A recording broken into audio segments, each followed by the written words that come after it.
ও বাইরে ভাই, এবার মুহূর্তে নেট দুনিয়ায় ভাইরাল হলো শাকিব খানের নতুন লুক। মেগাস্টার শাকিব খানের আপকামিং সিনেমা তাণ্ডবের এই লুকটি দেখে রীতিমতো অবাক হয়ে গেছেন ভক্তরা। তাণ্ডব সিনেমার এই নতুন লুকটিতে দেখা যাচ্ছে শাকিব খানকে একেবারে ভয়ঙ্কর এক লুকে, রাগে ফুসছেন আর চোখে আগুন, যেন এই মুহূর্তে তাণ্ডব করে দিয়েছে সবকিছু।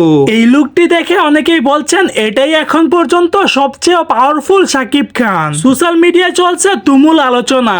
শুধু বাংলাদেশে নয়, দেশের বাইরেও ছড়িয়ে পড়েছে মেগাস্টার শাকিব খানের এই তাণ্ডব সিনেমার লুকটি। এখন সব ভক্তরা অপেক্ষায় রয়েছেন মেগাস্টার শাকিব খানের এই তাণ্ডব সিনেমার ট্রেইলার এবং টিজার কখন আসবে। আমি আমার ফিউচার নিয়ে ভাবি না, তো দর্শক, আজকের এই ভিডিওটি এই পর্যন্ত। যদি ভিডিওটি ভালো লাগে থাকে তাহলে ভিডিওতে একটা লাইক, একটা কমেন্ট আর অবশ্যই চ্যানেলটি সাবস্ক্রাইব করে রাখবেন।